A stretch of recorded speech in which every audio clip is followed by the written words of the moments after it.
there was a woodcutter, and this woodcutter had not one, not two, but 3 sons. And each of these 3 sons he loved very dearly, the oldest, the middle, and the youngest. Now he had a wife. Now this woman would look at the oldest boy and say, "Oh, you are the oldest boy, and you are the best boy, and I do truly love you." To the middle boy she would say, "You are all right." But to the youngest, and this is a terrible thing to say, to the youngest she would grit her teeth and point at him, and the words would spill from her lips, "I do not like you." But these 3 boys wanted to show their father just how strong they were in their arm. And the oldest boy went up to his mother and said, "Mother, I would wish to chop down a tree to show my father just how strong I am." The mother rubbed her hands together. "Oh, you are the oldest boy, and you are the best boy, and I shall give to you an axe that will be made out of gold. I shall bake you a cake that is so heavy and round, and I will give to you a bottle of wine." This favourite of hers was given an axe that was made out of gold. He was given a cake, and he carried by his side the bottle of wine. And as he walked towards the forest, he met with a little man. Now the little man was no bigger than this, with grey hair that hung over his shoulders, a long thin beard that hung down upon his chest. And this little grey man stood in front of the oldest boy and said, "Hello, please, I am very hungry. Please give me something to eat. Have you got something to eat?" And the eldest boy said, "No, I have a cake, but it is for me.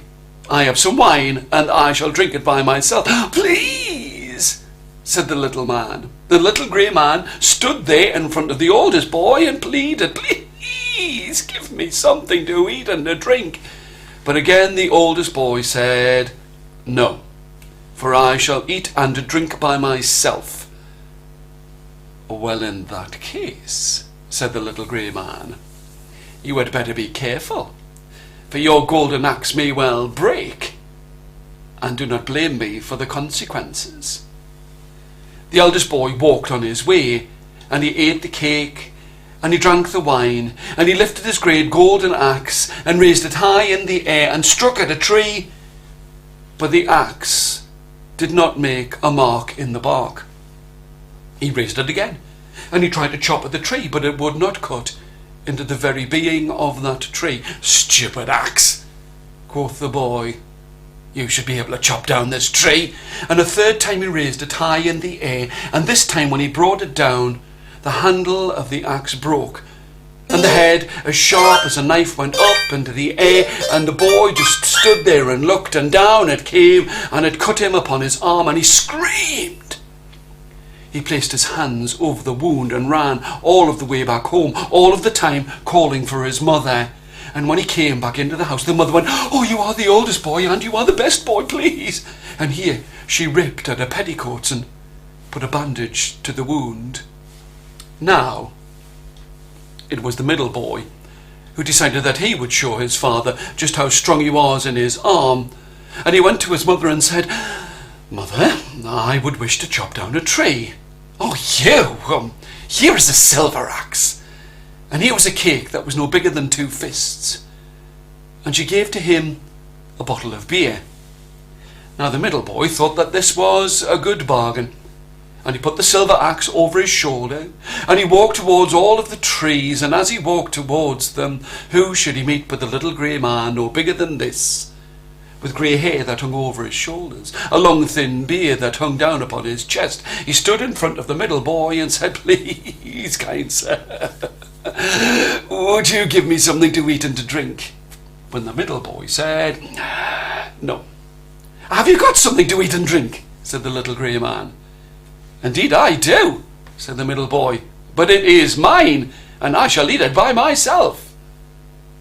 And again the little grey man pleaded and begged, but the middle boy would not give him anything to eat. "In that case," said the little grey man, "you had better be careful, for the shaft of your axe may break, and do not blame me for the consequences." The middle boy sat down at the edge of the forest and ate at his cake and drank of his beer, and then he raised his silver axe high in the air and he brought it down against the tree, but it did not make a mark in the bark. "Stupid axe," said the boy. And he raised it up again, and he brought it down against the tree, and it did not cut into the wood. But the third time he raised it high above his head, he brought it down, and it crashed into the side of the tree, and the silver head of the axe flew up into the air, up, and the boy watched, and down it came, and it cut him upon his leg, and he screamed. And he ran back home, all the while holding on to his leg, calling to his mother. But when he got back inside of the house, the mother said, "You, I am looking after the oldest boy, and he is the best boy. You can put your own bandage upon your leg." And that is exactly what the middle boy did. Now there was only the youngest, and he thought that he would show his father just how strong he was by cutting down a tree. But he went to his mother and said, "Mother, I would wish to chop down a tree." "You," said his mother, "I am tending to the oldest boy, and he is the best boy. I'll give you an axe." But the axe that she gave him was made out of iron, and it was rusty and as blunt as butter. And she gave him a bottle of milk. But the milk that she gave him was old and hard, and blue and green and yellow and brown. And the cake that she made for him, she took an egg, and she broke it and dropped it into the middle of all of the fire. She took the flour and stirred it in with the ashes and all of the twigs. And the sugar and the milk were all placed inside of the fire, and she said, "There is your cake." The boy took a shovel and scooped out that terrible cake that was burnt on the outside and raw in the middle and filled with ashes and burnt twigs. And when it had cooled, he placed it by his side, and he strapped the bottle of milk, and he had the old rusty axe over his shoulder, and along he walked along the road. And who did he meet but the little grey man, no bigger than this, with hair that hung over his shoulders, a long thin beard upon his chin. And he looked and he said, "Hello! Have you got something to eat and to drink?" And the youngest boy said, "Yes and no." "Yes and no," said the old man. "Either you do or you don't." The boy looked at the poor provisions that he had, the bottle of solidified milk, the burnt cake, and said, "Well, all I have is this milk, and it is old and mouldy, and all I have is this cake, and it is burnt. Would you give me some?" The boy said, "Yes, of course." But when he handed over that cake to the little grey man, as soon as the little grey man touched it, all of the burnt fell away from the outside, and the cake got bigger and looked sweeter and better than any cake that the boy had ever seen in all of his life. And the little grey man took the cake, and with one mouthful, he ate half of it and gave the rest to the boy. And the boy said that it was very sweet upon his tongue. When the little grey man was given the bottle of hard, old, mouldy milk, as soon as he touched it, it turned into the sweetest, clearest wine you have ever seen. And the little man, with one great gulp, drank half of it and gave the rest to the boy. The little grey man looked at the boy and said, "Now you helped me, I shall help you. For the tree that you must chop down is that one there." And he pointed to a great old oak tree. "And at the bottom of that tree you shall find something that will keep you happy for the rest of your life." The boy thought that the little grey man had given him some good advice, and he went straight to that great old oak tree, and he raised his old rusty axe high in the air, and with his first cut he chopped a third of the way into the very trunk of the tree. He was quite surprised. He didn't realise that that great and old axe would be so sharp. And with the second, he'd cut halfway through the tree, and with his third, the tree fell down with a great and a terrible crash. And as the boy looked at the bottom of the tree to see what it was that would keep him happy for the rest of his life, he looked and he saw that there were 2 eyes, no bigger than your thumbnail, but they were made out of gold. And the 2 eyes were in a head that was covered with feathers, and the feathers were made out of gold. And the head had a beak that was made out of gold, and a neck. And from underneath that tree up popped a goose's head, and it looked this way and that, and the boy reached down and pulled it up and placed it underneath his arm. Now the thing is, with a goose, it would go this way and that and make it honk, honk, honk, honking kind of noise. And the boy thought that this would be a great thing, that he could return to his own home and give it to his mother. And when he tried to walk and turn around on the road, the golden goose made him walk a different way, and he had to walk along that way. But he thought that this would be a great adventure to travel along the road, and everybody who saw him with a goose underneath his arm would smile and some would laugh. But the boy walked on, and the boy never said a word. And on he walked. But by now he was getting tired, and he came to where there was an inn, a great inn, and outside of that inn there was a man, and the man was rubbing at his belly, and he saw the golden goose and thought to himself that just one feather would make a great prize for him indeed. He looked at the boy. He had a smile on his lips. "You boy, I think that you look tired. You need to come inside of my house and rest, and I will look after the golden goose, for the golden goose makes a great noise. And you can stay inside of my house and you can have some rest, and I will look after the golden goose. Thank you very much." The boy was tired, and he thought that this would be a good bargain, that he would not have to look after the goose, which would look this way and that and honk and make its noises. And up the stairs he went. But no sooner had he laid his head down than he fell asleep, and that man who rubbed at his belly reached towards the golden goose with his long thin fingers and grabbed hold of a feather, and he tried to pull a golden feather from off its back, and when he pulled, his fingers were stuck.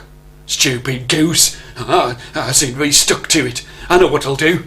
And he put 2 hands upon it, one to brace the other, and he pulled and he pulled and he pulled, and now his 2 hands were caught on top of the feathers of the golden goose.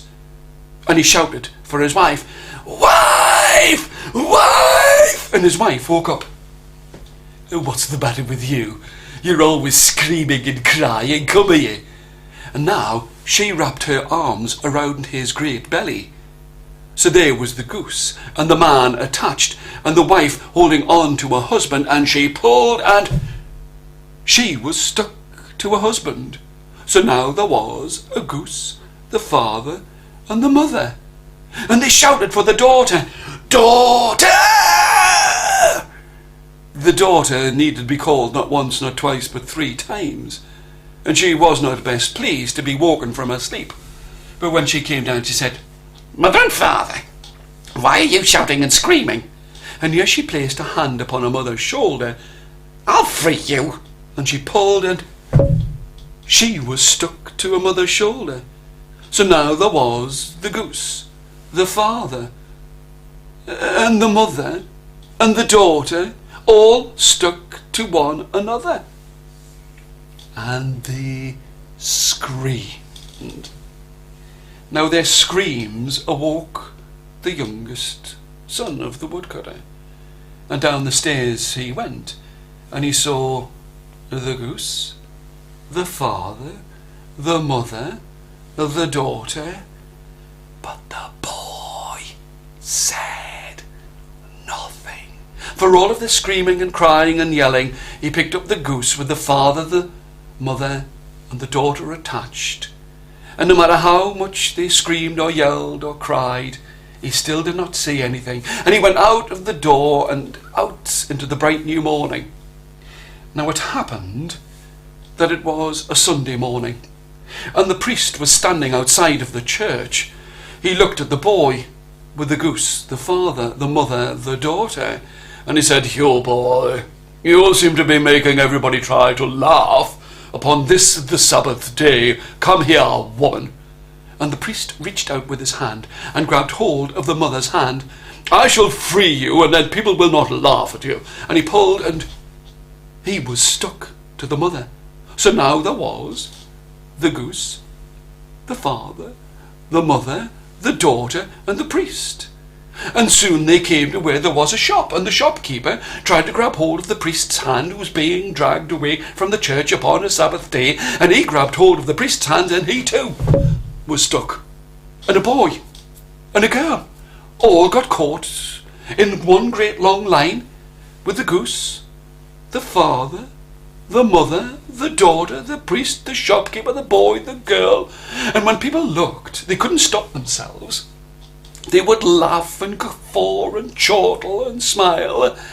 And if the boy jumped, then the father jumped, and the mother jumped, and the daughter and the priest and the shopkeeper, the boy, the girl all jumped. And if he danced, then the father danced, the mother danced, the daughter danced, the priest, the shopkeeper, the boy, the girl all danced. And the boy walked on along the road until he came to where there was a great castle.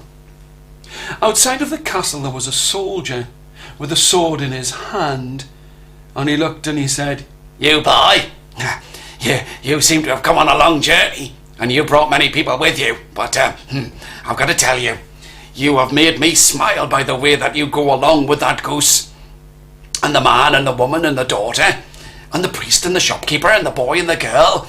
And inside of this great castle there is a princess who has not smiled. But if you could make her laugh, then the king would let you marry her." The boy, the woodcutter's youngest son, thought that this would be a good prize. And so he went underneath the window of the princess, and he walked.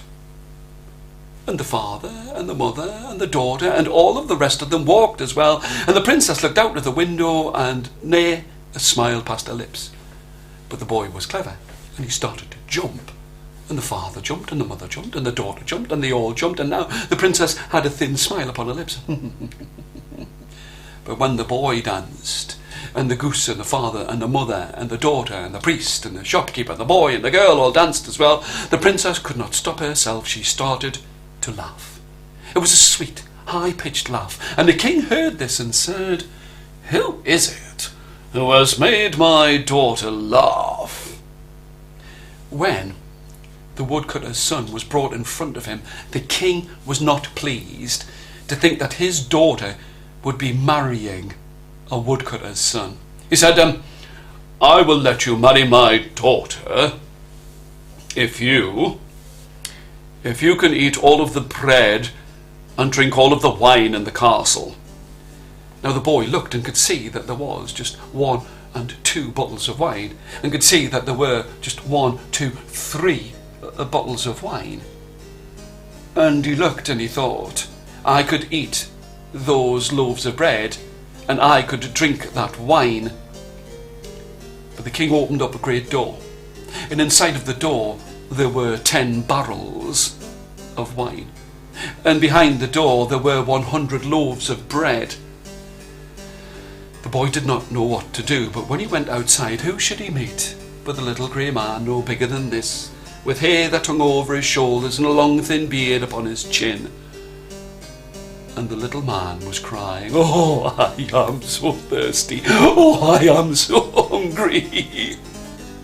The woodcutter's son said to him, "Could you eat 100 loaves of bread?" "Yes." "Could you drink 10 barrels of wine?" "Oh, yes." And he slipped the little grey man inside of his coat and took him inside of the castle.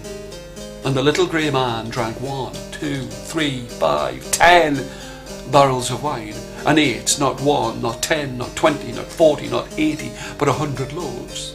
And when the king saw that all of the bread and the wine was gone, he knew that he had to let this young boy marry his daughter. The princess was very pleased, for the woodcutter's son was very handsome. And when the old king died, the prince, for that was what he became the king. And for someone who was a woodcutter's son, who was always told, "I do not like you." For him to become a king was the greatest thing in all of this world.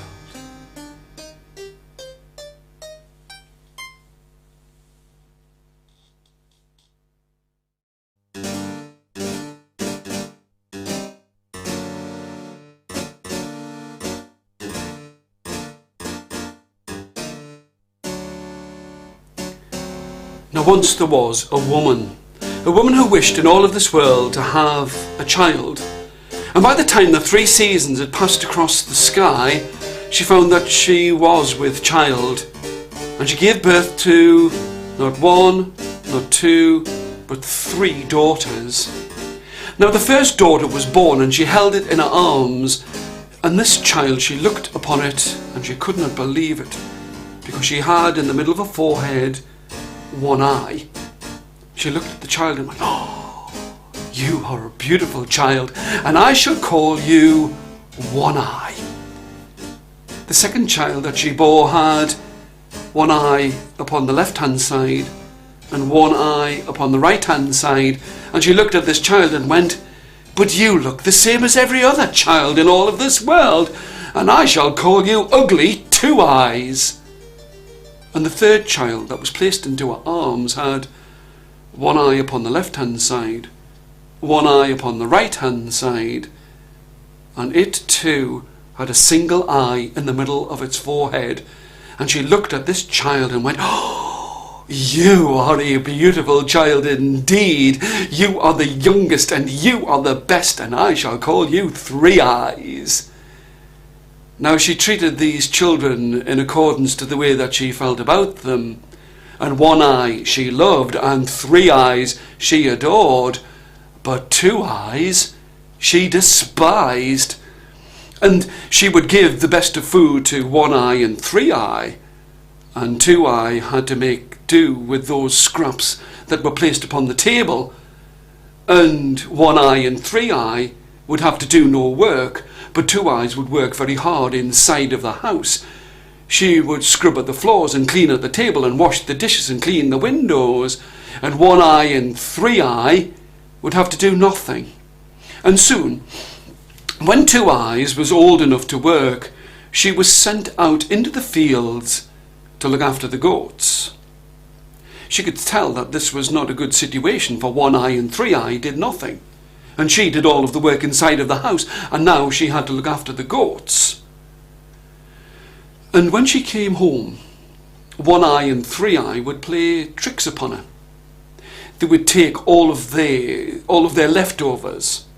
They would make some pastry and put inside all of their leftovers, the gristle, the bone, and the mud from their shoes, and place them inside of a pie and say, "Oh, 2 eyes, would you wish to have something to eat?"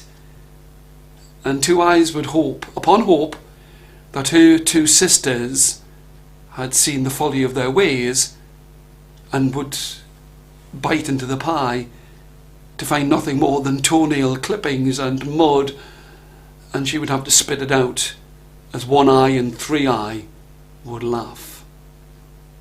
And so it went on. Every morning when the sun would rise up, 2 eyes would have to go out and look after the goats, and 1 eye and 3 eye would stay in the house. And the only friend that 2 eye had was a little black goat, which she would hold in her arms, and she would stroke at its fur, and she would smile and tell all of her troubles to this little black goat. But one day, after having to eat terrible food, after having to do all of the work, after having no rest from looking after the goats, she stood by the edge of the slow-moving river and held the little black goat in her arms, and she couldn't stop herself, for a silvery tear ran down her cheek and fell from her chin and went into the slow-flowing river. The salt of the tear seemed to spread out and rippled, and as 2 eyes looked down, she could see her reflection, but her reflection was joined by another. And she could see that it was an old woman. And this old woman reached out and put her arm around 2 eyes' shoulders and said, "Oh, "Oh, Two Eyes, you were treated very badly, and I've got to tell you that your little black goat loves you very much. And what you must do is this. You must take the little black goat and say, 'Little black goat, bleat, leave me a table with food to eat.' And there will be a table that will be filled with fruits and hams and food. And when you have eaten all that you can, you must say, 'Little black goat, if you are able, take away the table.'" Two Eyes reached down to the little black goat and snuggled against its fur, and even the very thought of the little black goat thinking about her was enough to make her smile. She was going to turn and talk to the old woman, but when she looked, the old woman had disappeared. Two Eyes thought that this was nothing but a nonsense, and stroking at a little black goat and chanting words would not bring forth a table groaning with food. But she wasn't going to let this opportunity go to waste. And she held the goat in her arms, and she said, "Little black goat, bleat, leave me a table with food to eat." And quicker than a wink or a blink of an eye, there was a table, and it was covered with fruits and hams and bread such as she had never been able to ever eat in all of her life. And she knew that this must be something from above, something divine. So she said the quickest prayer that she could say, "Oh, Lord God, Almighty above, thank you very much for this food, amen." And she did not waste a single heartbeat to fall upon the food and eat as she has never been able to eat before. And when she'd eaten all that she could, she picked up the goat and said, "Little black goat, if you are able, take away the table." And the table was gone. And now when she went home, One Eye and Three Eye were waiting. They had cooked her a terrible supper. And they looked and said, "Now, Two Eyes, are you hungry?" They rubbed at their hands and said, "You must be hungry, for you've worked very hard, and we have cooked something specially for you. Would you wish to eat?" And Two Eyes said, "No, I do not have a hunger inside of my belly." One Eye blinked with a one eye. Three Eyes blinked with all three of her eyes. "You're not hungry?" "No," said Two Eyes, "I have no need of food this night." "Well, we will keep it for you," laughed One Eye. "We shall give it to you your next meal," winked Three Eyes.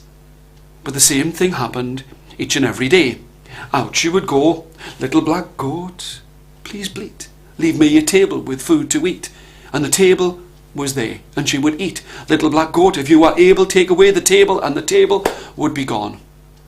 And now their mother became suspicious. "My two beautiful girls, One Eye and Three Eye, we must find out why ugly Two Eyes does not wish to eat.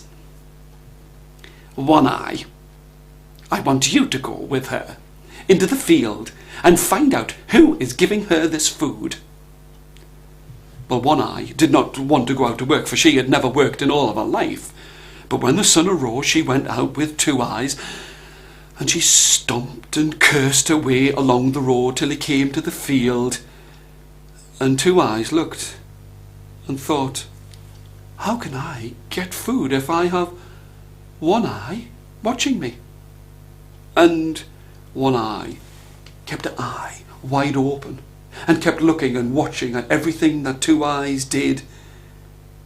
And Two Eyes never got the opportunity to call upon her little black goat to give her a table with food to eat. And when she went back into the house, One Eye said there was nothing that had happened. She had not seen one single thing. Nothing had happened. But Two Eyes went by the side of the river, and to think that she could no longer have fine food to eat, and would have to eat all of her sisters' leftovers, and the way that she was treated by them, And again a small tear rolled down the side of her cheek and fell into the water, and again she could see the old woman's reflection beside her.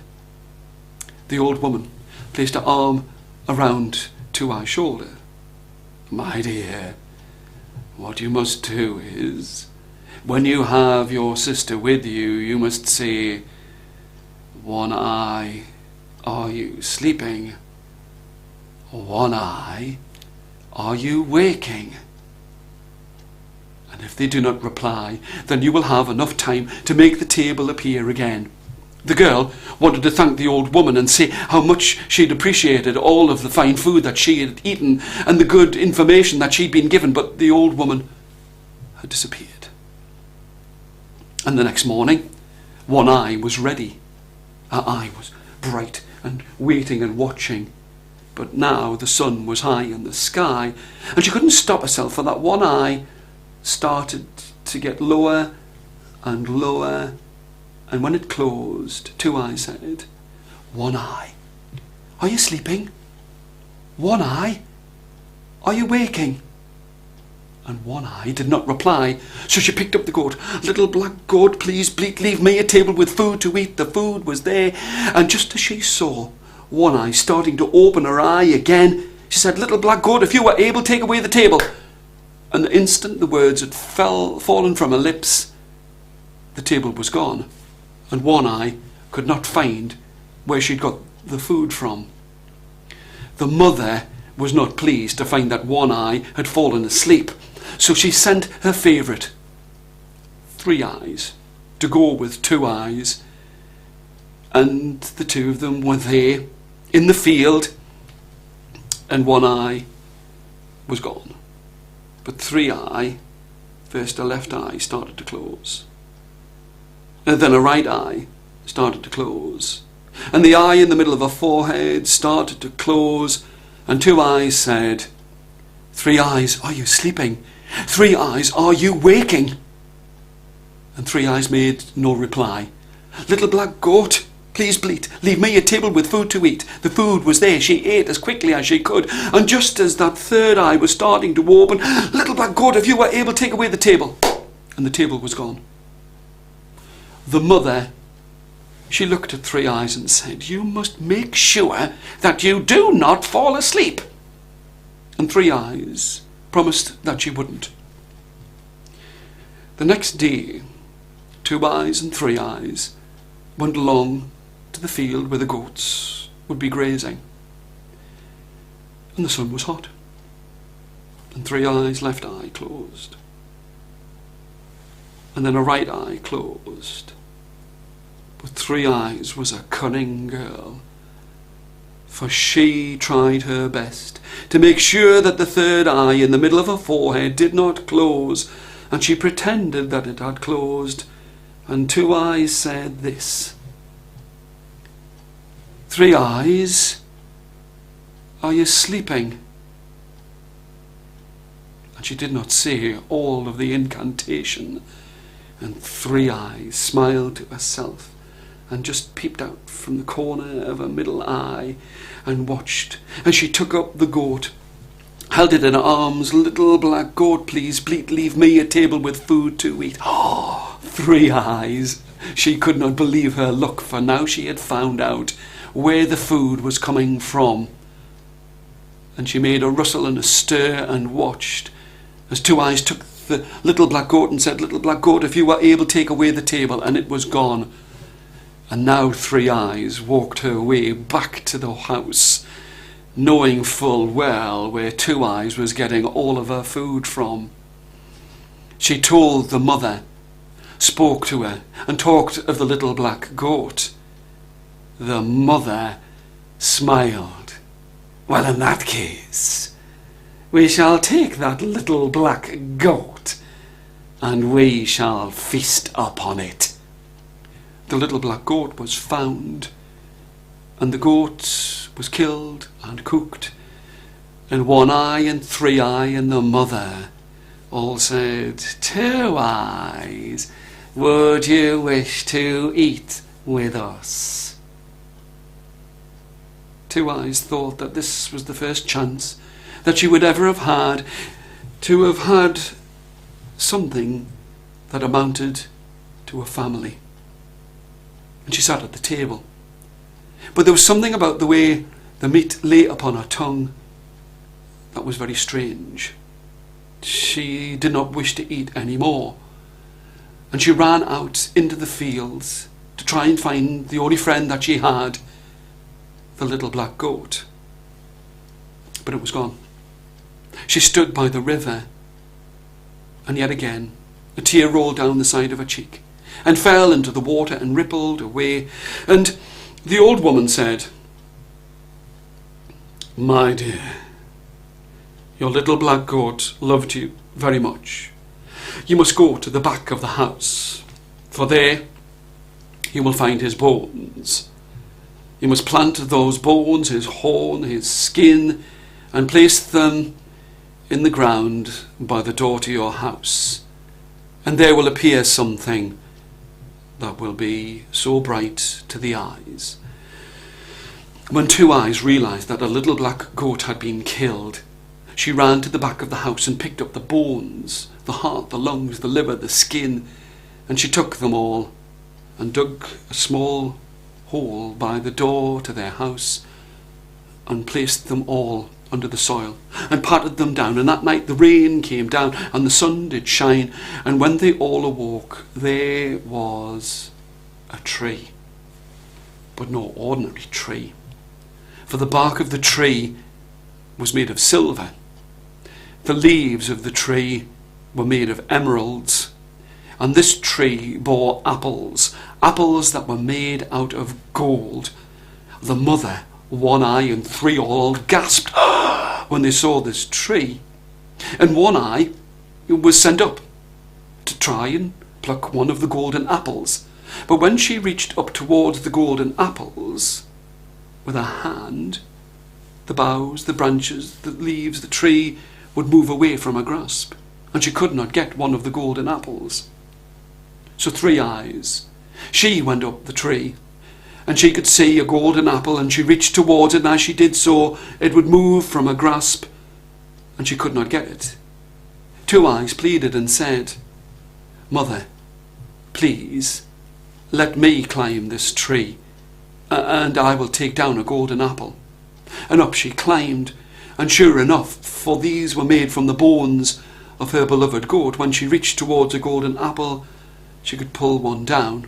And she pulled 1 and 2 and 5 and 7 and 10 of these great golden apples, and put them in her apron, and climbed down the tree. And as she was there, One Eye and Three Eye and the mother took an apple, and another apple, and another apple.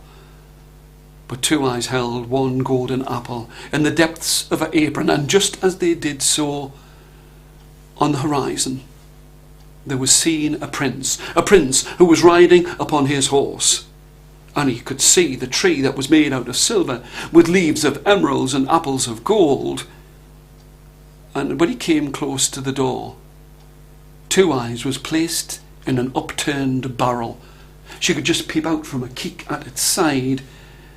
And he spoke to the mother, "Woman, who does this golden tree belong to, with its golden apples and silver bark?" One Eye said, "It's mine." "Well, in that case," spoke the prince, "please bring me down a golden apple." But up she climbed, and when she tried to reach for one, the apples would move away.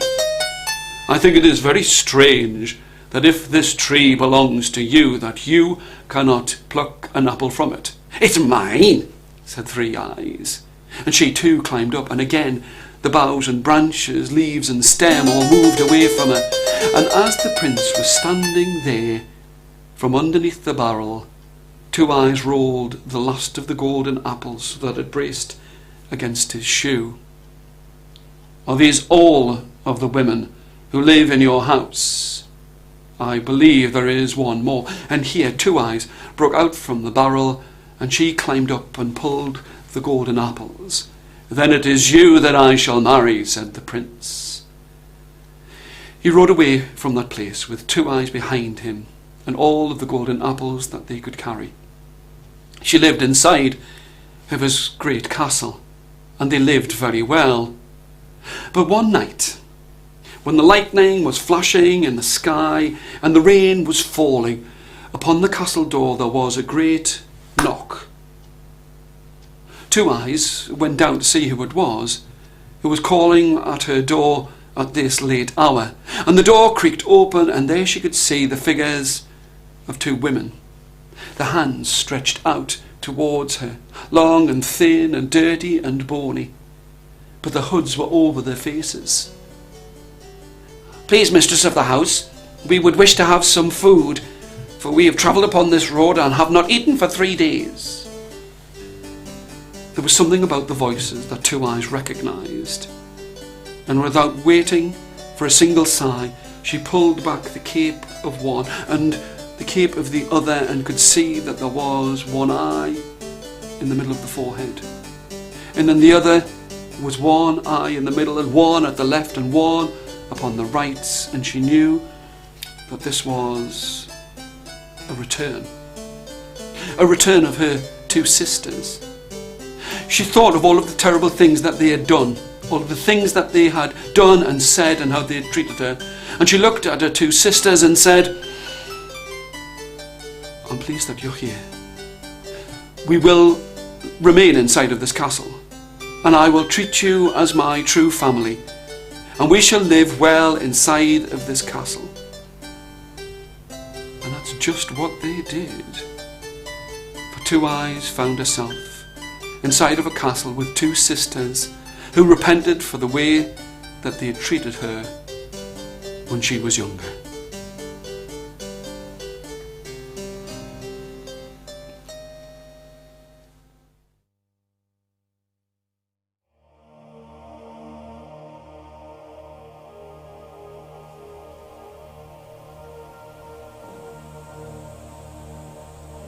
Now once there was a fisherman who would stand by the waves at the seaside, and he would cast his line out and catch fish. Now he thought that if he were to have a net, then he could catch more fish. And each of the silver darlings that he reeled in, he looked at them as if they were just another piece of silver. But he spent his money wisely, and soon he had bought a net. And he would stand by the edge of that great sea, and he would throw the net out and pull it in, and for every fish that he would have caught upon a line and a hook, he would catch 3 fish now. And he thought to himself, if I were to have a boat, then I could go out and I could row my way, and I would be able to catch fish with my net, and I would catch more fish than I would ever have caught upon a rod and a line. And so he saved all of his money, and he bought a boat. And true enough, when he went out upon the waves, when he rowed in that boat and threw out his net, for every 1 fish he would have caught upon a hook and a line, now he caught 10 fish with his boat and his net. He thought to himself it would be a good thing in this world if I were to build myself a house, a good house by the side of this great and rough and rocky shore, and then I could go out in my boat and catch the fish within my net. And he kept all of the money, and he spent it wisely, and soon he had built himself a beautiful house by the side of that great seaside. But still he thought to himself, living in a fine house, with a boat and with a net, I can catch many fish, and now I have gold in my pocket and silver in my purse. But I wonder, perhaps it would be a good thing if I were to take myself a wife. Now the village that he lived in was not such a great village, and there were not so many people, but there was one woman who had always caught his eye, and he could tell by the way that she looked at him that she liked him too. And soon, and it wasn't very long, and soon they were married, and they lived inside of the house, and he would go out in his boat, and with his net he would catch the fish. And then he thought to himself, it would be a good thing if I were to have a family, if my wife and I were to have a family. And soon he found himself with a baby in his arms. And he was content as a fisherman by the side of the sea. But as you know, every child needs a godparent. And so he asked his own wife's sister if she would be a godmother to this their first child. And he wondered what it would feel like if he were to have more children. And by the time that nearly a year had passed, he found that he had not one child, but two. And so he asked his own brother if he would be a godfather to this their second child. And as the seasons passed and the years went on, he found that he had not one, not three, not five, not 10, but 12 children. I've told you already that this was no great size of a village, and so he had run out of aunts and uncles, fathers, mothers, sisters and cousins to be godparents. And he was fearful, for there was no one else that he could ask. And sure enough, he found that his wife was to have a 13th child. And there was no one that they could ask. No one left inside of the village, that is. And so he made up his mind that he would take that new baby, that 13th child, a son, take it with him, and he would walk upon the road and see if he could find a godparent for this, his child.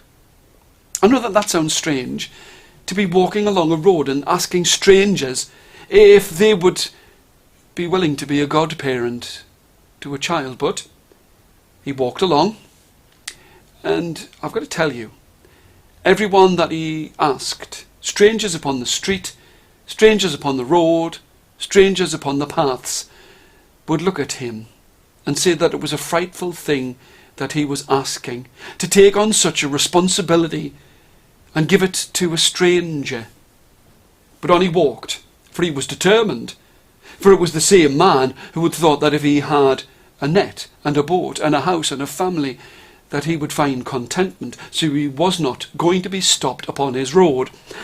And on he walked, but by now the sun had gone down, and now the moon was in the sky, and it was dark. And as he was walking further and further away from the sea, he found himself at the edge of a forest. And by the edge of the forest he looked and he saw that there was a man with white hair that hung over his shoulders, a man who had white robes upon him, and there seemed to be, although he could not explain it, there seemed to be a light that shone all around him. So that was the way that the fisherman went, still with the baby in his arms, and he walked up to the stranger and he looked. "I know what it is that you want from me. You would wish for me to be a godparent, a godfather to your child. Well, you will know this, that I am God, and I will treat him well. I will teach him all that he needs to know of the scriptures." But the fisherman was uneasy. He said to him, "I can tell by your dress, and I can see by the way that there is a light that emanates from around you, that you truly are God. But if you were a benevolent God, if you were a kindly God, then you would not let the good die young. You would not let those who are without sin, you would not let those who are without sin suffer. And I will not have you as a godparent to my child." The fisherman walked on, still with the baby in his arms, and he walked through the middle of the forest. Now, a strange sound assailed his ears, for when he came to the heart of the forest, he could see there was a clearing, and in that clearing there was a fire, and there was a clickety-clackety sound upon the ground, upon the hard stones in that clearing in the middle of the forest. And he looked, and there he could see what seemed to be a man. But the man's skin was as red as an autumn sun, and upon his head he had 2 horns. There was a thin dark moustache upon his lip, and a small black beard upon his chin, and a tail that was pronged, that hung from out of his back, and in his arms he held a trident, and upon his feet there were hooves. And as he danced upon the rocks, they sparked and clicked and clacked, as he danced around a fire. But as the fisherman, still with the baby in his arms, came closer to this strange man with his horns and tail and hooves and smile, stopped and said, "Ho, ho, friend fisherman, you are now here in this place, and I know what it is that you seek, and I would take that child, and I would treat him well. Upon this earth he would have everything that his heart desired. There would not be one single thing that he would want for in all of his life.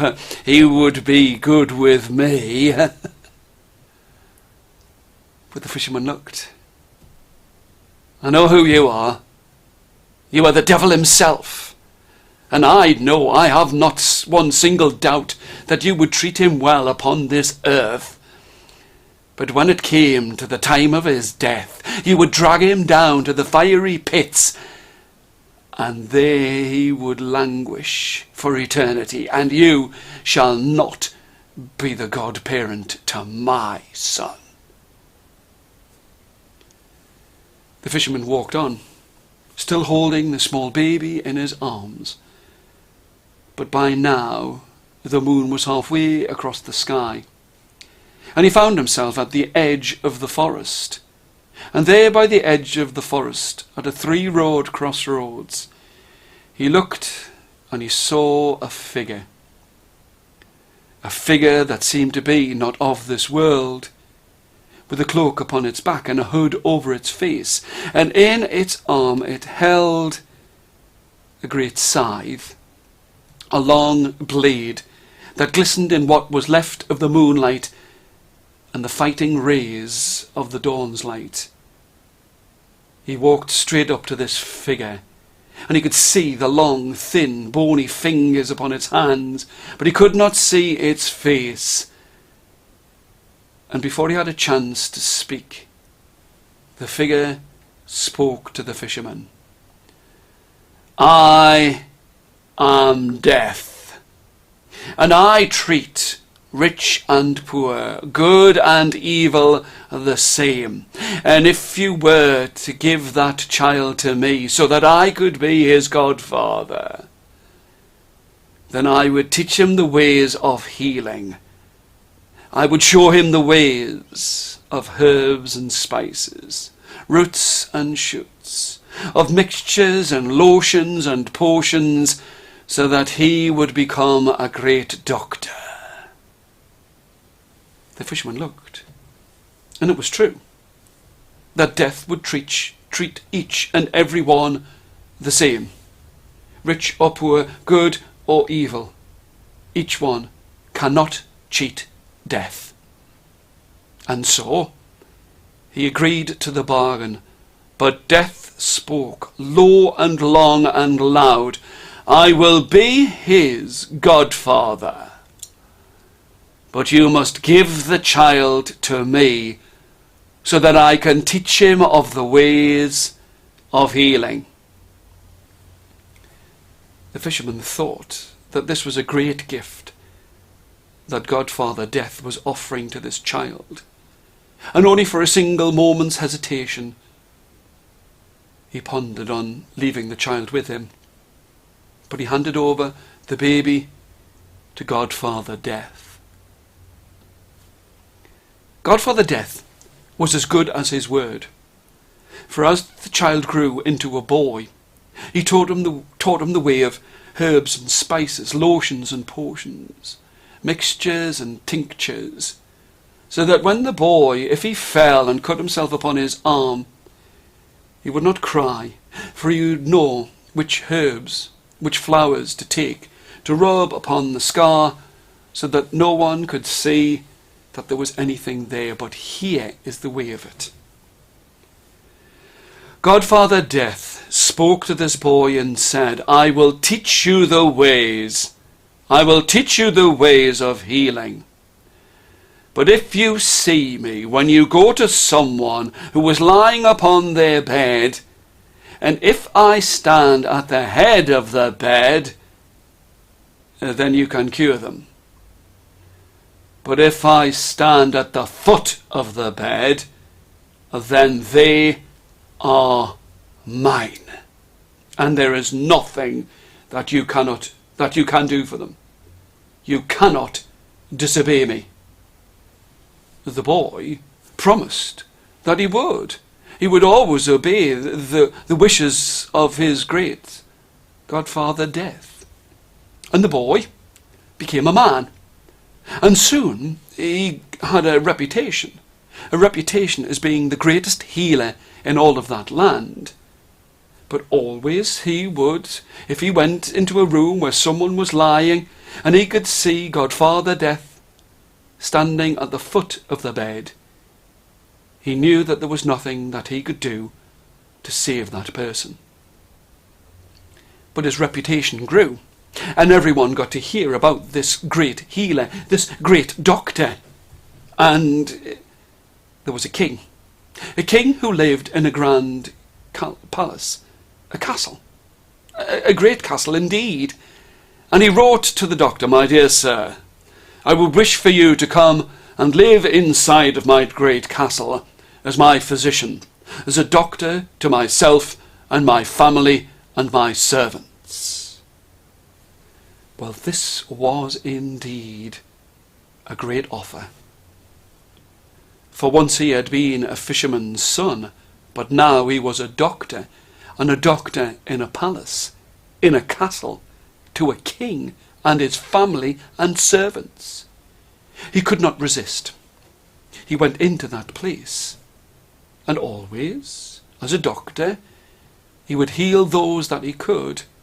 But if ever he saw his Godfather Death standing at the base of the bed, then he knew there was nothing that he could do. And so he lived, and he lived very well, with fine clothes upon his back, and money in his pocket, and good food in his belly. But then one night, a terrible scream ran through the whole of the castle.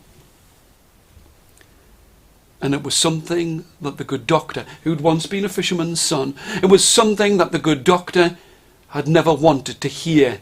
For everyone was shouting that the king was dying.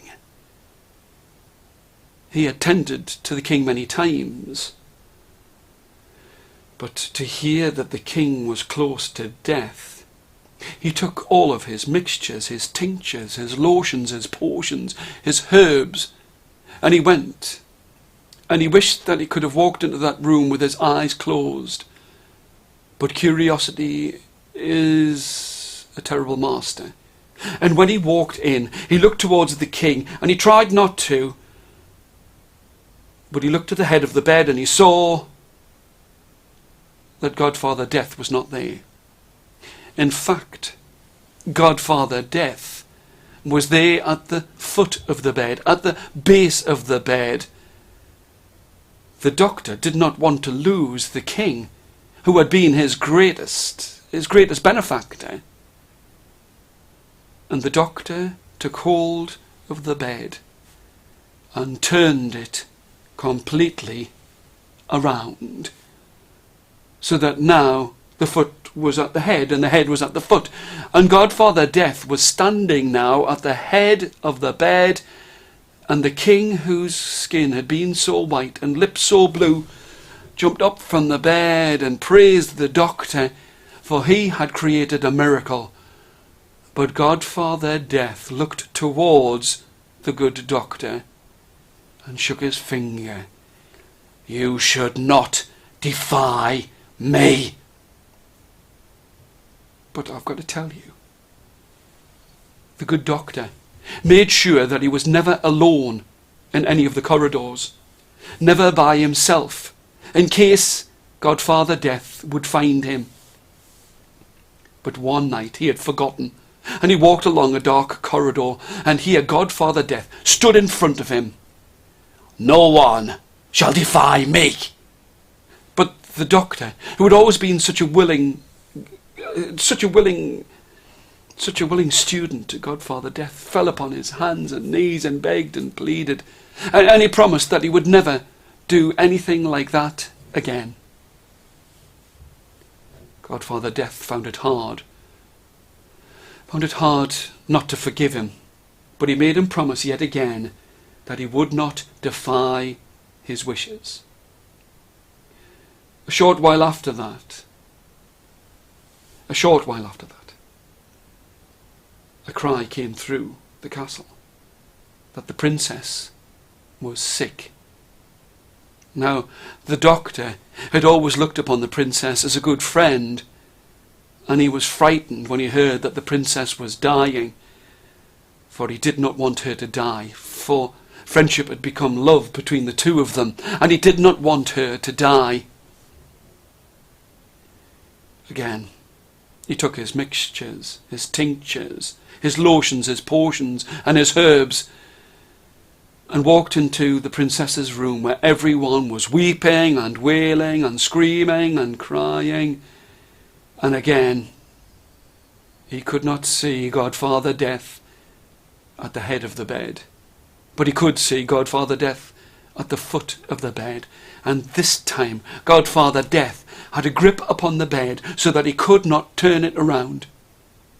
The good doctor, who would have wished this princess to have been his bride, bent down towards her and placed his hand underneath her neck, and bent down towards her and placed his other arm underneath her knees.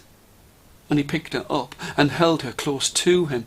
He wept and wailed and screamed and cried, and the tears rolled down his cheeks. And he walked about the room this way and that, and he walked to the foot of the bed, and Godfather Death still held on tightly to the base of the bed. But now the doctor walked up to the window and held this woman who had so much of a hold over his heart, and he laid her down upon the bed on the other side of the bed, and this time he laid her head at the foot of the bed and her feet at the head of the bed. Godfather Death looked at the good doctor, waved his fingers. "You promised me that you would not defy me!" But the doctor didn't care, for the princess leapt up and shook herself, and everyone said that the good doctor had made a miracle. The doctor wooed the princess and always made sure that he was never alone. But one night he forgot, and there stood Death. He reached out his hand towards him and clasped the doctor's hand, and without a word the two of them started to slip through the stones of the castle, and further they went, down and down, until they came to where there was a room that was filled with candles, tall candles, small candles, wide candles, thin candles. Godfather Death looked at the doctor and spoke. "Do you know what this place is?" The doctor looked to the candles. "Oh yes, I know what it is. Each one of these candles is the life of a man or a boy or a child, and each one should run its own course. And when I stand at the foot of the bed, you promised me that you would not defy me. I want you now to go and find your own candle." The good doctor looked amongst all of the hundreds of thousands of candles, and there he could see one that was half burned through, but still had a long time. He said, This is mine. This is my flame. This is my candle. I am sorry that I have defied you, and I promise that I will never defy you again. You could take a candle from out of the cuff of your cloak. You could light a flame and place it on top, and then I would live longer, and I promise that I will never defy you again.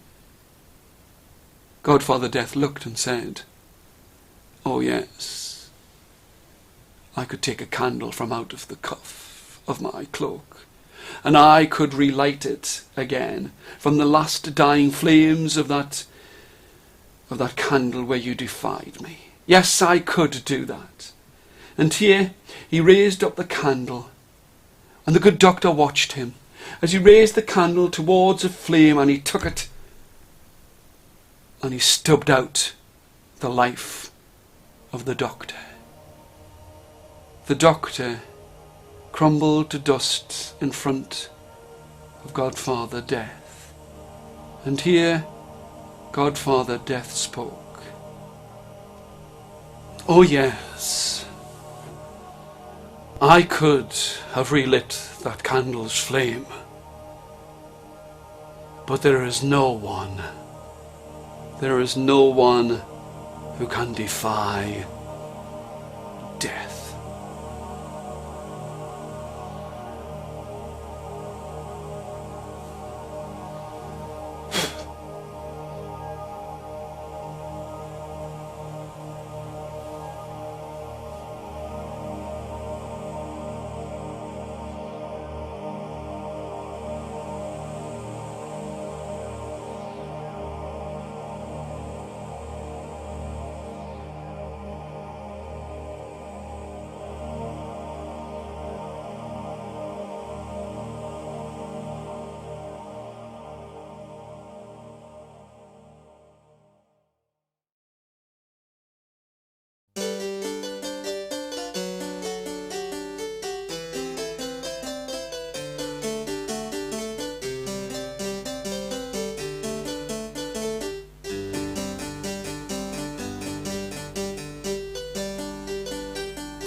There was a man. Now this man was a tailor, and he could cut at cloth and he could stitch. And there was one thing about this man, whose name was Johannes, that when he cut cloth and when he stitched it, no one could see the seam in the cloth. Now many would say to him, "You will never make a good life being a tailor." But Johannes ignored them. He was tall, he was strong, and he was good with the scissors and good with the needle and thread. And he would read, he would look at books. And his reputation grew, and soon everyone knew him as a fine tailor. And it came to the ears of a king that there was in his country a tailor who could cut and stitch better than any man that had ever lived. And this king loved clothes. So he wrote a letter to Johannes. Now, the king lived on the other side of the Schwarzwald, the Black Forest, and he wrote to him and said, "My dear sir, I would wish for you to come and live inside of my castle, and you shall so for myself, and for my queen, and for everyone who lives inside of this great castle." Johannes could not believe his luck. To be given a letter to ask him to come and work for a king, it was more than he could ever have desired in all of this life. Now, Johannes was strong, and Johannes was clever, but he decided that he did not need to take a map. He had read many things, and he thought that he could find a path through the great Schwarzwald. But by the time that the moon was hung in the sky like a great silvered coin, Johannes found himself lost in the darkness of the forest. Now he had read many things, and he knew that the softest of all grass was by the side of the river. But what was he to do in the darkness of night, for there would be many wild boar and many terrible creatures, and he did not wish to lie down and become a supper for one of these animals. The only thing that he could think of doing was to climb up a tree. So up the tree he went, and he lay in that place between the crook of a branch and a bough, and he tried to rest himself. I don't know how many of you have ever rested upon a wooden log or rested your back against a tree, but it is not comfortable, and soon he squirmed and he wriggled, and he knew that if this continued while he fell asleep, then he would fall from out of the tree. So he took the belt from out of his breeches, and he raised his right arm and he strapped it to the tree so that he would not fall when he fell asleep. But this is the thing. He cursed himself, for he was still uncomfortable. He cursed himself out loud. What a fool I was! What a fool I was to come out here in the dark without a map. And as he sniffed the air as he cursed out loud, he could smell smoke. He knew that where there was smoke there would be a fire, and where there was a fire there would be a cooking pot, and where there was a cooking pot there would be a table with food and a place for him to rest his head to sleep. And so he strained his eyes and looked out into the darkness, and there in the darkness and in the distance he saw that there was a house. Now it looked as if that house was a great distance away, but he unstrapped his arm, replaced the belt to his breeches, and climbed down the tree. And when he got to the base of the tree, in amongst all of the darkness, he could see that there was a house, and he strode towards it as fast as he could. And as he started to walk towards it, he realized that it was not a big house far away. It was a small house that was close. And in the window there was a candle's flame. So he knew that there was somebody inside. So he went to the door and he knocked upon the door. And the instant that he knocked upon the door, the candle's flame was killed. So he knew that there was someone inside. He called out, "I am a stranger, and I am lost in the middle of this forest and far away from my home, and I would wish to find some lodgings for this night, and perhaps some food." Not a sound came from out of that house, and so he knocked again. But this time the door opened just a keek, and there he could see a nut-brown eye, and above the nut-brown eye there was fiery red hair that stuck up this way and that, and a thin grey beard upon a chin, and clasped and clinging at the shoulder there was a hedgehog on the arm of a man who was no taller than a boy.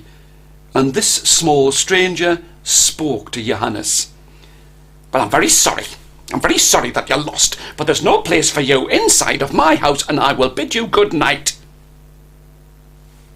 Johannes had never been spoken to in this way, and he did not like it, for as the door was closing he placed his foot beside the door to make sure that it could not close. I told you that he was tall and strong, and Johannes a full-grown man, and he pushed against the door that was held by a small strange man who was no bigger than a boy, who was no match for Johannes. And Johannes pushed the door open and cascaded into that small house, and the instant that he passed across the threshold, that small man's attitude changed. "Oh, stranger, you're welcome inside of my house. There is a fire that you can sit beside, a table with food, and you can lie down by the ashes of the fire and keep yourself warm this night." Johannes didn't take a second telling. He fell upon the food on the table. He ate as he had never eaten, and he drank fine wines. And that night, as he lay down by the ashes of the fire, he did not need to be rocked to sleep. But the next morning, and he knew it was morning, in between that place between sleeping and waking and dreaming, and even with his eyes closed he knew it was morning, for he could feel the sun upon his skin and a shadow going across his eyes. So he knew it was morning, and in that time between sleeping and waking and dreaming, he heard a great and a terrible scream. I don't know about you, but if I was in that place in a stranger's house, and I was lying there, and I heard a scream, then I would stay just where I was. But not Johannes. He had a great curiosity inside of his heart, and he rose from that place by the side of the fire, and out of the house he went to where he thought he'd heard the scream. And as he went out of the house, he came to where there was a clearing.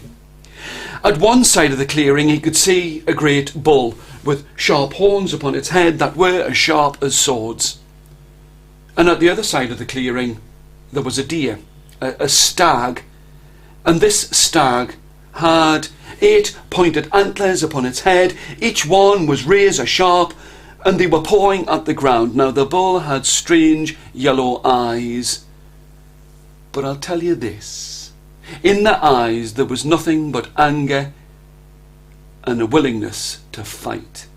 Each of them with their hooves pawed at the ground, each of them stamped in that place. Now you would think that it was the deer with its 8 points upon its head on its antlers that would be the victor. But as it preened itself and moved around and showed its horns to the new dawn's light, it was the bull that lowered its head with its sharp horns and started to charge towards the deer.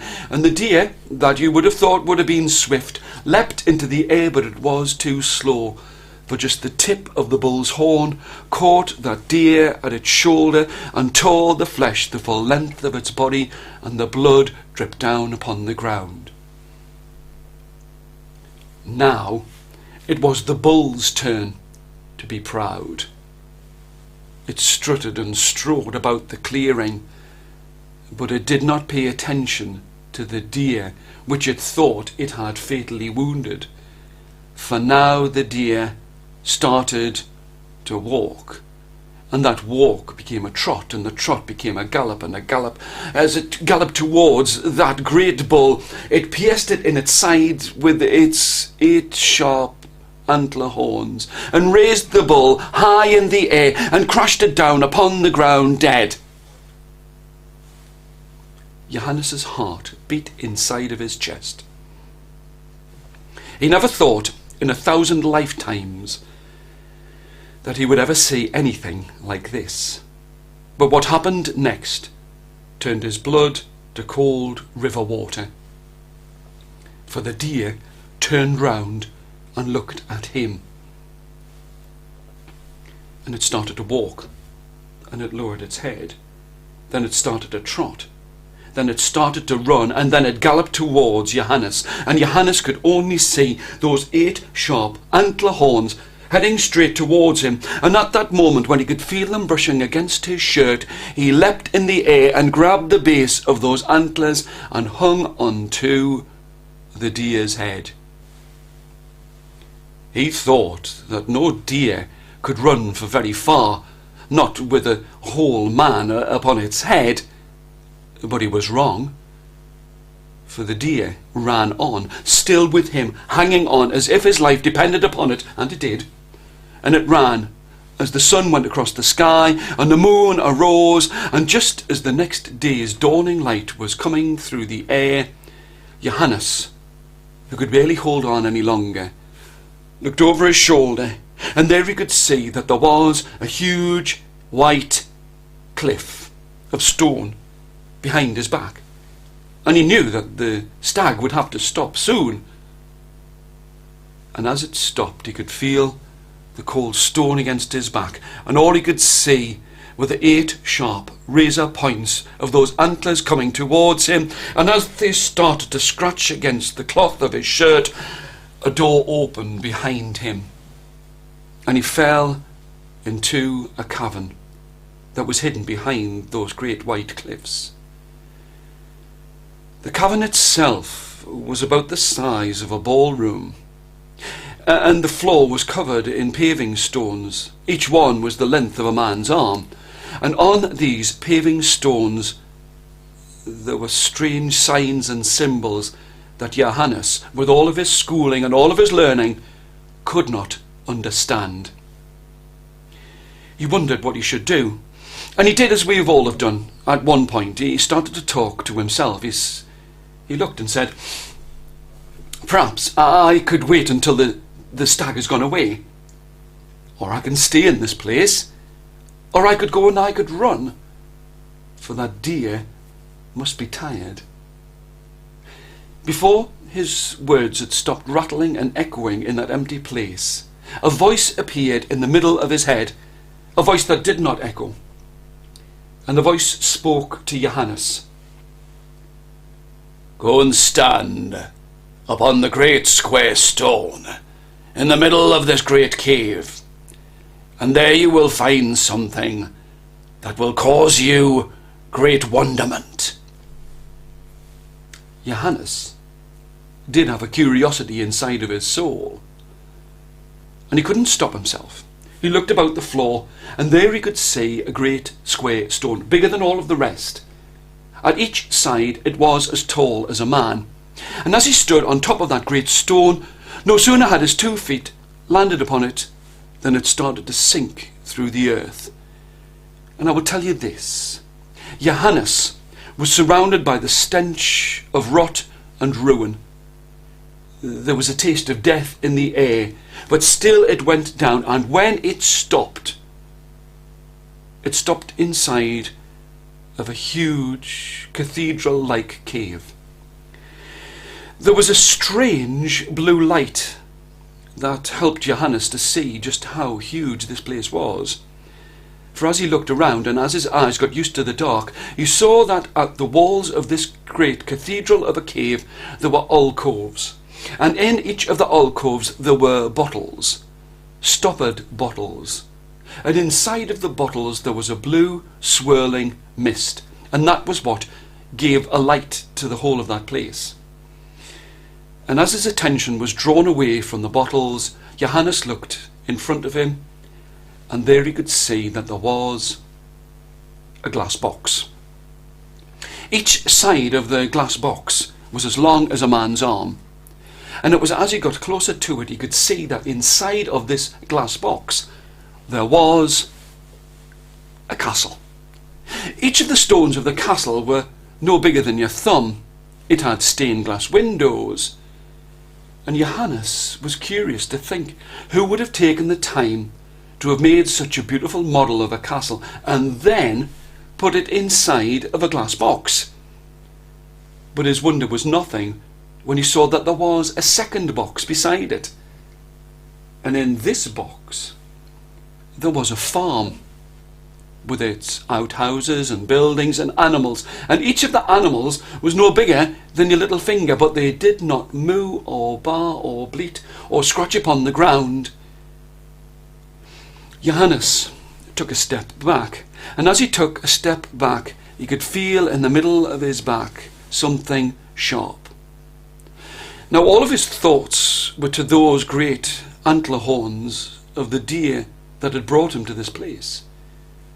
With sweat upon his brow, he turned and he looked, and there he could see that there was behind him a glass coffin, and it was the key to the coffin that was sticking in his back. He went over to that great glass coffin and started to sweep at the dust and the grime of ages, and as he swept the dust away he could see through the glass and see that inside there was someone or something. It was in his haste that he pushed all of the dust away, and then he could see that inside of the glass coffin there was a woman, a beautiful woman. She was lying there, more beautiful than any creature that Johannes had ever seen in all of his life. But she was not breathing. Her chest did not rise. But Johannes started to move the dust and grime of ages, and soon her face and his face were no more than a hand's breadth distance apart. And he brought his face closer, closer to the surface of the glass coffin, and as he did so, the woman took a great deep breath. "Please, let me out of this place!" Without thinking to question, Johannes took the key, opened up the glass coffin, and lifted this woman from out of that place and stood her beside him. And I will tell you this, she felt light to the touch. She was more beautiful than any woman he had ever seen.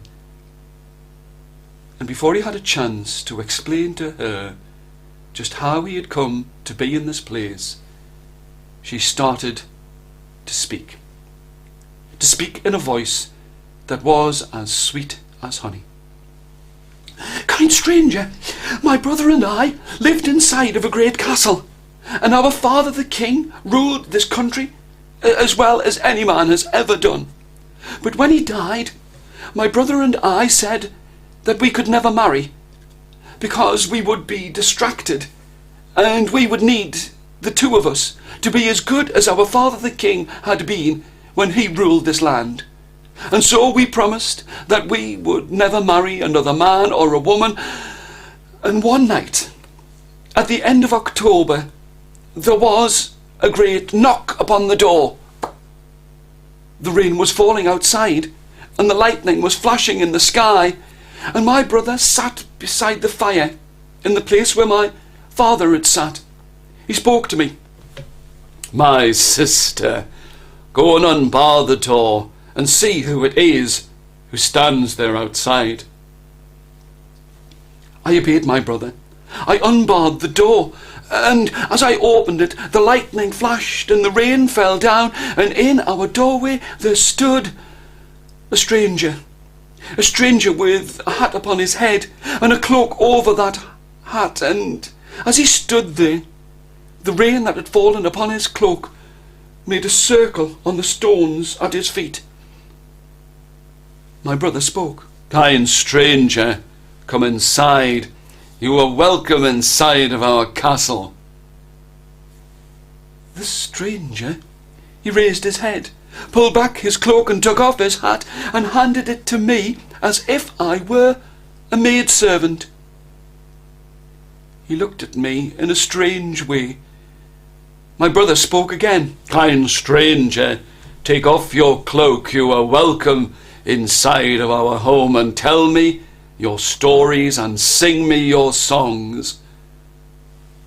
For my brother, he loved songs and stories better than meat and drink.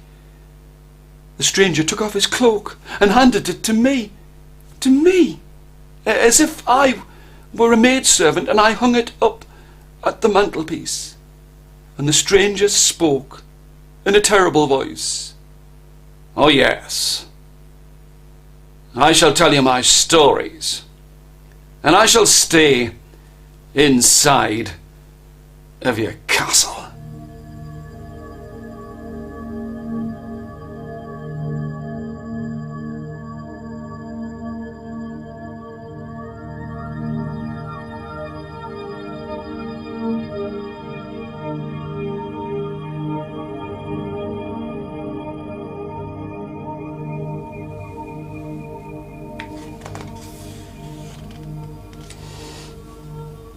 Yes, he looked at me and he said, 'Oh yes, I shall stay inside of this castle.' My brother rubbed his hands in anticipation, for he loved stories, and the stranger sat down beside him by the side of our father's chair.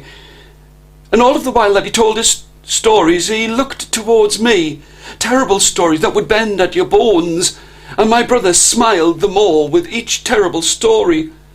And the stranger kept telling the stories over and over again, each one worse than the one before. And then my brother spoke and said something that I wished that he had never said.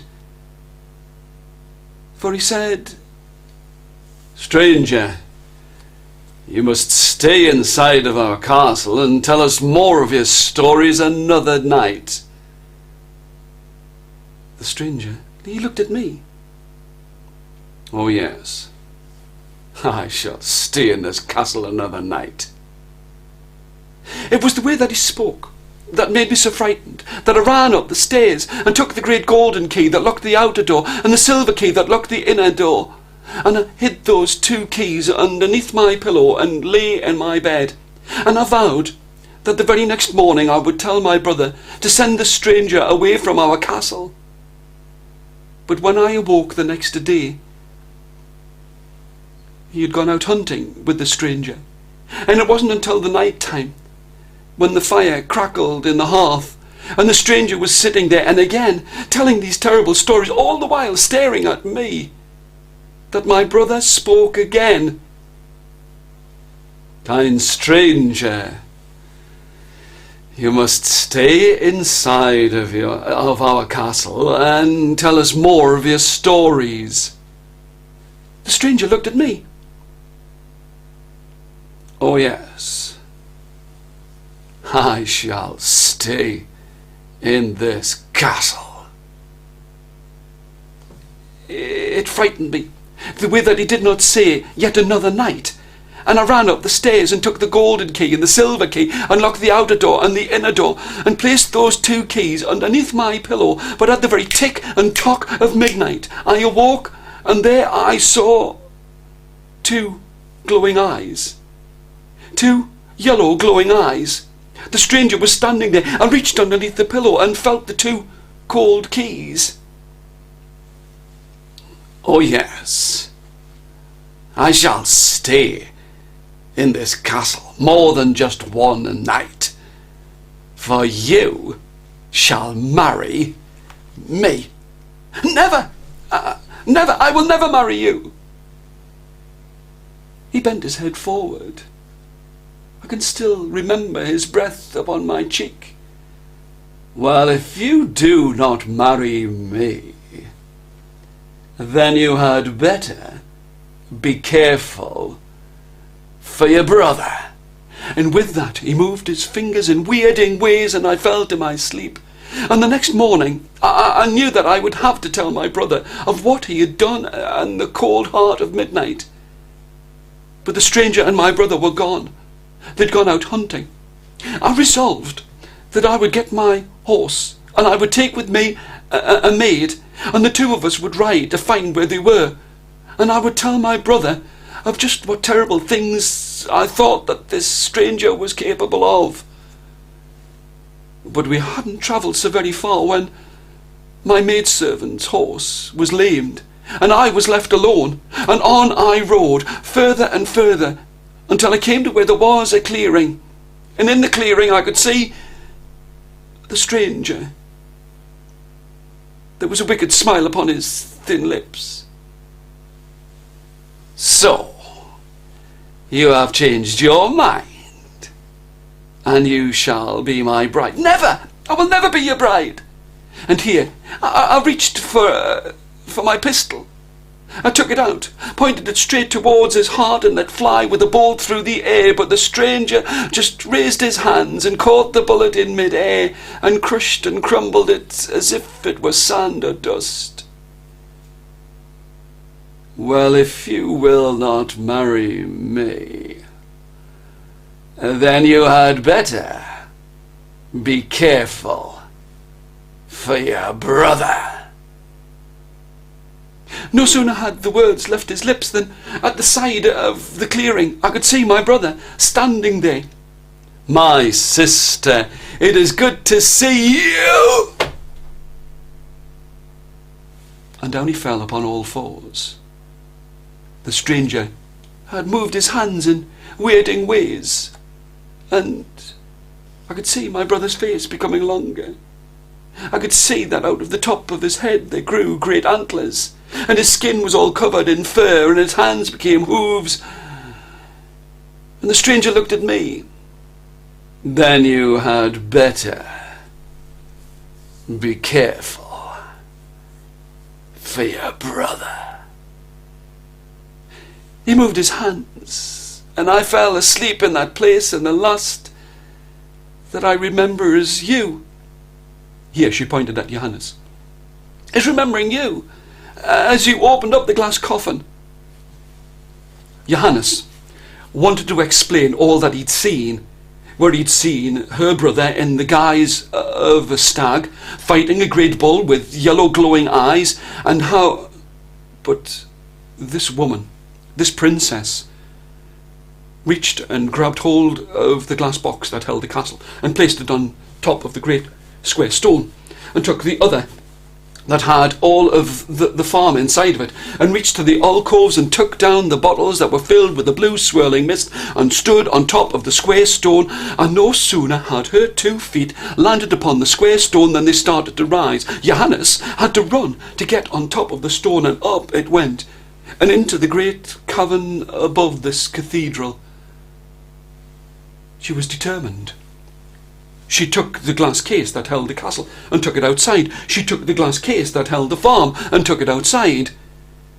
And when she opened the lid to that great glass box that held the castle rose up in the air and expanded, and soon it filled all of the horizon till it was its true size yet again.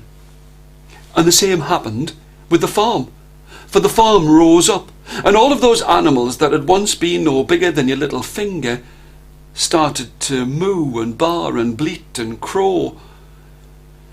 But when she took the bottles that were filled with the blue swirling mist, when she unstopped them, the mist inside arose like a genie from a bottle and rose to the sky to form clouds, and the clouds rained down with small blue raindrops, and each one, when they touched upon the ground, turned into a man or a woman or a girl or a boy. And soon everywhere, as far as Johannes could see, was filled with people and animals, talking, moving, glad to be restored.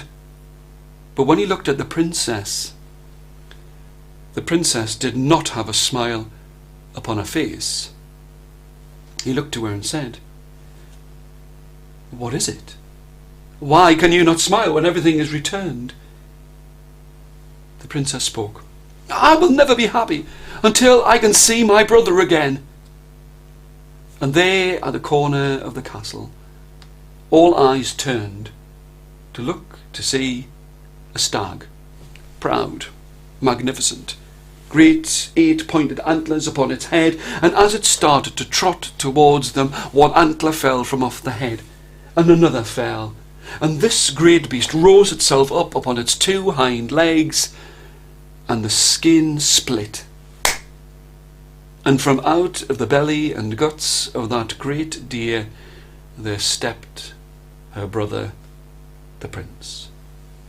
My sister, this tailor, this stranger, he has been the bravest of all, for he has travelled to this place, and he has restored you and the castle and the farm and me, and I believe that you should marry him." Johannes was quite pleased at the thought of marrying a princess, and they were married. And Johannes sat upon a throne with his wife beside him and her brother at his right-hand side. And if ever he needed counsel, the prince would whisper in Johannes's ear. And they lived inside of that castle for a good long time. They lived there, a princess, a prince, and a man who had once been a tailor.